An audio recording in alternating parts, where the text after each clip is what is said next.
Shri travels Rameswaram యాత్ర 15 రోజుల యాత్ర 31 క్షేత్రాలు శ్రీశైలం, మహానంది, కాణిపాకం, శ్రీపురం, అరుణాచలం, శ్రీరంగం, సమయపురం, జంబుకేశ్వరం, పళని, గురువాయూర్, ఎరుమేలు, శబరిమలై, త్రివేంద్రం, మధురై, కన్యాకుమారి, తిరుచెందూర్, రామేశ్వరం, తంజావూరు, స్వామిమలై, కుంభకోణం, వైద్యేశ్వరం, చిదంబరం, వేల్ముత్తూర్, కంచి, విష్ణు కంచి, కంచి కామాక్షి, తిరుత్తణి, మంగపట్నం, తిరుపతి, శ్రీకాళహస్తి, విజయవాడ. టిఫిన్, మధ్యాహ్న భోజనం, రాత్రి పలహారం, 3 పూటల 3 వాటర్ బాటిల్స్ ట్రావెల్స్ వారే సమకూరుస్తారు. యాత్ర కాకినాడ నుంచి ప్రారంభమవుతుంది. 2x2 push back seated video coach బస్సులో యాత్ర జరుగుతుంది. టికెట్ ఒక్కొక్కరికి 12,000 రూపాయలు. పూర్తి వివరాలకు మీరు ఫోన్ చేయాల్సిన నంబర్స్ 9504597777, 9703220994. అరుణ్ శ్రీ ట్రావెల్స్, రామాలయం వీధి, చంద్రమాంపల్లి, కాకినాడ. ఆ తల్లిని దర్శించుకుంటే వాస్తు దోషాలు, వాటి సంబంధంగా వచ్చే కీడు తొలగిపోతాయని భక్తుల నమ్మకం. సాధారణ శకం 6వ శతాబ్దంలో చాళుక్య రాజులు నిర్మించిన ఆలయం.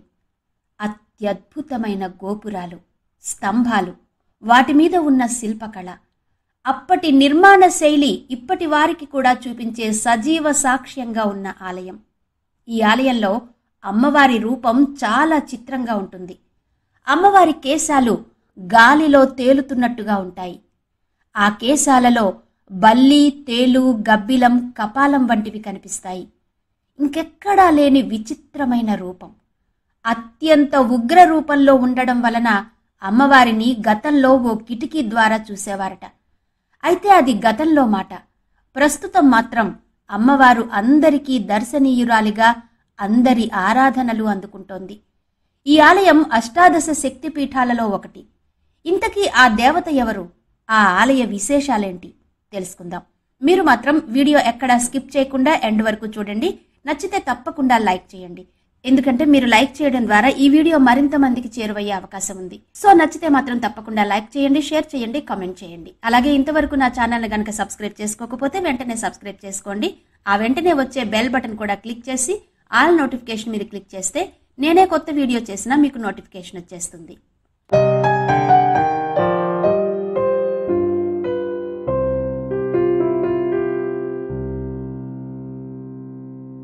అలంపూర్ తెలంగాణ రాష్ట్రం జోగులాంబ గద్వాల జిల్లా అలంపూర్ మండలానికి చెందిన ఓ గ్రామం. చారిత్రక ప్రాధాన్యం కలిగిన ప్రదేశం అలంపూర్లో వెలిసింది జోగులాంబ అమ్మవారు. ఈ ఆలయమే 5వ శక్తిపీఠం. జోగులాంబ అమ్మవారు వెలిసిన ఈ అలంపురాన్ని పూర్వం హలంపురం, హఠంపురం అని పిలిచేవారట. అదే క్రమంగా అలంపురంగా రూపాంతరం చెందింది.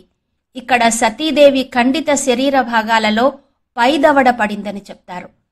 సాధారణంగా క్రింది దవడ కంటే పై దవడ కాస్త వేడిగా ఉంటుంది కాబట్టి అమ్మవారు ఇక్కడ రౌద్ర స్వరూపిణి. అమ్మవారి ఉగ్ర రూపాన్ని శాంతింపచేయడం కోసం ఆలయం కింది భాగంలో జలగుండం ఏర్పాటు చేశారు.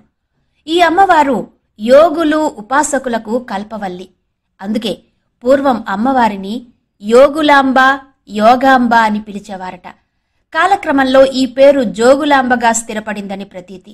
ఇప్పటికి కూడా ఏడాది పొడవునా సుదూర ప్రాంతాల నుంచి సాధకులు, యోగులు ఈ క్షేత్రాన్ని దర్శిస్తూ ఉంటారు.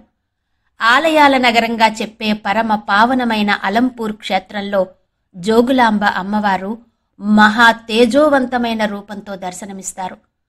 ఒకప్పుడు జోగులాంబ అత్యంత ఉగ్రస్వరూపంతో ఉండేదట.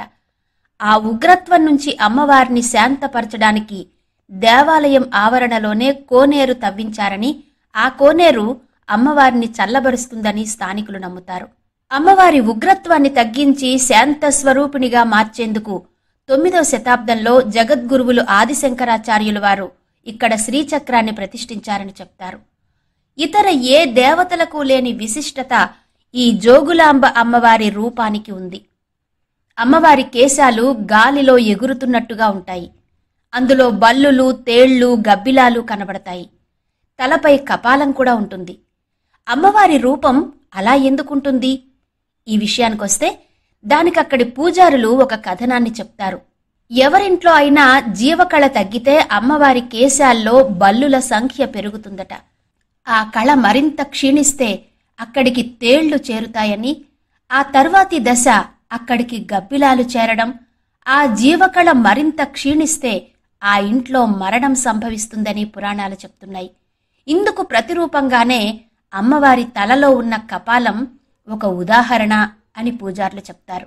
జోగులాంబ అమ్మవారి విశిష్ట రూపం దర్శించుకుంటే వాస్తు సమస్యలు కూడా తీరుతాయని, బల్లి, తేలు, గబ్బిలాల వలన కలిగే దోషాలకు ఈ ఆలయంలో విరుగుడు లభిస్తుందని కూడా చెప్తారు. జోగులాంబ అమ్మవారిని గృహచండిగా చెప్తారు. ముఖ్యంగా జోగులాంబ అమ్మవారు దుష్ట శక్తుల నుంచి, ఇతరుల నుంచి వచ్చే చెడు దృష్టి నుంచి కాపాడే దేవతగా చెప్తారు, కొలుచుకుంటారు భక్తులు. ప్రతి సంవత్సరం మాఘశుద్ధ పంచమి నాడు అమ్మవారి వార్షిక బ్రహ్మోత్సవం జరుపుతారు. ఆ రోజు భక్తులకు జోగులాంబ అమ్మవారి నిజరూప దర్శనం ఉంటుంది. అదే రోజు సహస్ర ఘటాభిషేకం నిర్వహిస్తారు. అమ్మవారు వెలసిన ఈ క్షేత్రాన్ని దక్షిణ కాశీగా చెప్తారు. మరి ఆ పోలిక ఎలా ఉంటుందంటే, కాశీ క్షేత్రంలో గంగా నది ఉంటే అలంపూర్లో తుంగభద్రా నది ఉంది. కాశీలో విశ్వేశ్వర, విశాలాక్షి అమ్మవార్లు ఉంటే అలంపూర్లో బాలబ్రహ్మేశ్వర, జోగులాంబలు కొలువుతీరి ఉన్నారు. కాశీ సమీపంలోని ప్రయాగలో గంగా యమునల సంగమం జరిగితే అలంపూర్లో తుంగభద్ర, కృష్ణానదులు కలిసి సంగమేశ్వరంలో కలుస్తాయి. కాశీలో వరుణ, అసి అనే నదులు సంగమిస్తే అలంపూర్లో వేద, నాగవతి నదులు కలుస్తాయి. కాశీలో ఉన్నట్టే 64 ఘట్టాలు, 18 తీర్థాలు ఉన్నాయి. ఇది కూడా అష్టాదశ శక్తిపీఠాలలో ఒకటి. అందుకే దీనిని దక్షిణ కాశీగా అభివర్ణిస్తుంటారు. ఇక ఆలయ నిర్మాణం విషయానికి వస్తే, దక్షిణ కాశీ అని పిలుచుకునే అలంపూర్లో 6వ శతాబ్దంలో చాళుక్య రాజులు ఈ ఆలయాన్ని నిర్మించినట్టు చెప్తారు. ఈ ఆలయం భక్తులను కట్టిపడేసేంత అద్భుతంగా ఉంటుంది. అద్భుతమైన గోపురాలు, వాటి మీద ఉన్న శిల్పకళ, స్తంభాలు, పురాతన నిర్మాణ శైలితో అప్పటి నిర్మాణ శైలికి సజీవ సాక్ష్యంగా ఉంటాయి ఈ నిర్మాణాలన్నీ కూడా. ఈ క్షేత్ర నిర్మాణానికి దాదాపు 100 సంవత్సరాలు పట్టిందట. మౌర్యులు, శాతవాహనులు, బాదామి చాళుక్యులు, రాష్ట్రకూటులు, కళ్యాణి చాళుక్యులు, కాకతీయులు, విజయనగర రాజులు, సుల్తానులు ఈ ప్రాంతాన్ని పరిపాలించినట్టు శాసనాలు చెబుతున్నాయి. పాల్కురికి సోమనాథుని పండితారాధ్య చరిత్రలో ఈ క్షేత్ర ప్రస్తావన కనిపిస్తుంది. చారిత్రక ఆధారాలను బట్టి జోగులాంబ ఆలయాన్ని మొదట 6వ శతాబ్దంలో బాదామి చాళుక్యుడైన రెండో పులకేసి నిర్మించాడు. 14వ శతాబ్దంలో బహమనీ సుల్తాన్ ఈ ఆలయంపై దాడి చేసి ధ్వంసం చేశాడు. అయితే పూజారులు జోగులాంబ అమ్మవారు, ఆమె శక్తి రూపాలైన చండీ, ముండీల విగ్రహాలను బాలబ్రహ్మేశ్వర ఆలయంలో దాచిపెట్టడంతో వాటికి ఎలాంటి నష్టం వాటిల్లలేదు. ఆ విగ్రహాలకు కొన్నాళ్లు అక్కడే పూజలందించారు. అలా దాదాపు 615 సంవత్సరాలు అమ్మవారిని ఒక చిన్న గుడిలో పెట్టి పూజలు నిర్వహించారు. 2005లో తిరిగి ఆలయాన్ని పునర్నిర్మించి అమ్మవారిని పునఃప్రతిష్ఠించారు. సంవత్సరానికొకసారి అమ్మవారి నిజరూప దర్శనం ఉంటుంది. ఆ నిజరూప దర్శనం కోసం భక్తులు వేల సంఖ్యలో వేచి చూస్తారు.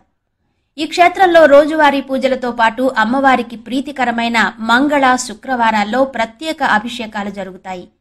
కోరిన కోర్కెలు తీర్చే తల్లిగా ప్రసిద్ధమైన ఈ అమ్మవారిని దర్శించుకునేందుకు నిత్యం పెద్ద సంఖ్యలో భక్తులొస్తారు. కార్తీక మాసం పూజలు, శివరాత్రి పర్వదినాన్ని అత్యంత వైభవంగా, కన్నుల పండువగా నిర్వహిస్తారిక్కడ. కార్తీక మాసంలో జోగులాంబ అమ్మవారి విశేష పూజలో పాల్గొవడానికి మహిళలు అధిక సంఖ్యలో వస్తారు. ఇక్కడ జరిగే నవావరణ పూజ, కన్యా పూజల కోసం మహిళలు అధిక సంఖ్యలో అమ్మవారిని దర్శించుకుంటారు. కార్తీక మాసంలో జరిగే ప్రత్యేక ఉత్సవాల కోసం దేవాలయాన్ని కన్నుల పండుగగా విద్యుత్ దీపాలతో అంగరంగ వైభవంగా, శోభాయమానంగా అలంకరిస్తారు. అలాగే శివరాత్రి పర్వదినాన బాలబ్రహ్మేశ్వరుని దర్శించుకోవడం కోసం అధిక సంఖ్యలో భక్తులొస్తారు. శివరాత్రి పర్వదినం రోజు ఇక్కడి ఆలయంలో ప్రత్యేక పూజలు చేయడం కోసం తెలంగాణ, రాయలసీమకు చెందిన ప్రజలు అత్యంత ఆసక్తి చూపిస్తారు. ఇక ఇక్కడ ఉన్న ఇతర ఆలయాలలో ముఖ్యంగా చూడవలసింది బాలబ్రహ్మేశ్వర స్వామి ఆలయం. ఇక్కడి బాలబ్రహ్మేశ్వర లింగాన్ని సాక్షాత్తు బ్రహ్మదేవుడే ప్రతిష్ఠించాడని, ఈ ఆలయాన్ని రససిద్ధులు నిర్మించారని స్థల పురాణం చెప్తోంది. అలంపూర్లోనే బ్రహ్మ ప్రతిష్ఠించిన 9 ఆలయాలున్నాయి. వీటినే నవబ్రహ్మల ఆలయాలు అంటారు. అవి తారక బ్రహ్మ ఆలయం, స్వర్గ బ్రహ్మ ఆలయం, పద్మబ్రహ్మ ఆలయం, బాలబ్రహ్మ ఆలయం, విశ్వబ్రహ్మ ఆలయం, గరుడ బ్రహ్మ ఆలయం, కుమార బ్రహ్మ ఆలయం, అర్కబ్రహ్మ ఆలయం, వీరబ్రహ్మ ఆలయం. వీటికి 1400 సంవత్సరాల చరిత్ర ఉంది. అయితే ఈ ఆలయాల్లో శివలింగాలే కొలువు తీరి ఉంటాయి. మరి శివలింగాలు కొలువు తీరిన ఆలయాలను బ్రహ్మ ఆలయాలని ఎందుకు పిలుస్తారు? దీనికి సంబంధించి ఎలాంటి ఆధారాలు మనకు కనబడవు. కానీ బాలబ్రహ్మదేవుడు తపస్సు చేసి లింగాన్ని ప్రతిష్ఠించినందున బ్రహ్మేశ్వరుడని పేరొచ్చినట్టుగా మాత్రం చెప్తారు. ఈ బాలబ్రహ్మేశ్వర ఆలయంలో మూల విరాట్టైన స్వామివారి లింగం రుద్రాక్షలతో రూపొందించిన అద్భుత లింగం. భక్తులు ఎంత నీటితో అభిషేకం చేసినా ఒక్క నీటి బిందువు కూడా బయటకు రాదని చెప్తారు. ఇక్కడి లింగం పైభాగంలో ఆవు గిట్ట ముద్ర కనిపిస్తుంది. ఒకప్పుడు ఈ క్షేత్రంలోనే జమదగ్ని మహర్షి ఆశ్రమం ఉండేదని, ఆయన భార్య రేణుకాదేవిని కుమారుడైన పరశురాముడు సంహరించిన చోటు కూడా ఇక్కడేనని చెప్తారు. ప్రధాన ఆలయ ప్రాంగణంలోనే శ్రీకృష్ణదేవరాయలు నిర్మించిన సూర్యనారాయణ స్వామివారి ఆలయం, నరసింహస్వామివారి ఆలయాలున్నాయి. ఇక్కడి పాప వినాశన తీర్థంలోని గదాధర విగ్రహ సన్నిధిలో శ్రాద్ధ కర్మలు ఆచరిస్తే విశేష ఫలం లభిస్తుందని పెద్దలు చెప్తారు. అలంపూర్ జోగులాంబ దేవాలయం సమీపంలో పురావస్తు ప్రదర్శనశాల ఉంది. దీనిని 1952లో ఏర్పాటు చేశారు. ఇందులో సాధారణ శకం 6వ శతాబ్దం నుంచి 12వ శతాబ్దం మధ్యకాలానికి సంబంధించిన అనేక వస్తువులు భద్రపరచబడ్డాయి. ఉదయం 10:30 గంటల నుంచి సాయంత్రం 5 గంటల వరకు దీనిని సందర్శకుల కోసం తెరిచి ఉంచుతారు. ఇక ఈ క్షేత్రంలో బస విషయానికి వస్తే, అలంపూర్ చిన్న ఊరు కాబట్టి వసతి సౌకర్యాలు కాస్త తక్కువగానే ఉంటాయి. అలంపూర్లో అమ్మవారిని దర్శించుకుని తిరిగి కర్నూలు వెళ్లి అక్కడ బస చేయడం మంచిది. ఇక ఈ క్షేత్రానికి ఎలా వెళ్లాలో చూద్దాం. హైదరాబాద్ నుంచి కర్నూలు వెళ్లే బస్సులు అలంపూర్ మీదుగా వెళ్తాయి. రైలు మార్గంలో వెళ్లేవారు కర్నూలు రైల్వే స్టేషన్లో దిగి అక్కడి నుంచి 25 కిలోమీటర్లు బస్సులో ప్రయాణిస్తే అలంపూర్ చేరుకోవచ్చు. ఆంధ్రప్రదేశ్, తెలంగాణలోని ప్రముఖ నగరాలతో పాటు కర్ణాటక నుంచి కూడా కర్నూలుకు నేరుగా బస్సు సౌకర్యం ఉంది. అదేవిధంగా కర్నూలుకు దేశంలోని వివిధ పట్టణాల నుంచి కూడా నేరుగా బస్సు సౌకర్యం ఉంది. ఇవి విలక్షణమైన ఆకారంతో దర్శనమిచ్చే అలంపూర్ జోగులాంబ అమ్మవారి ఆలయ విశేషాలు.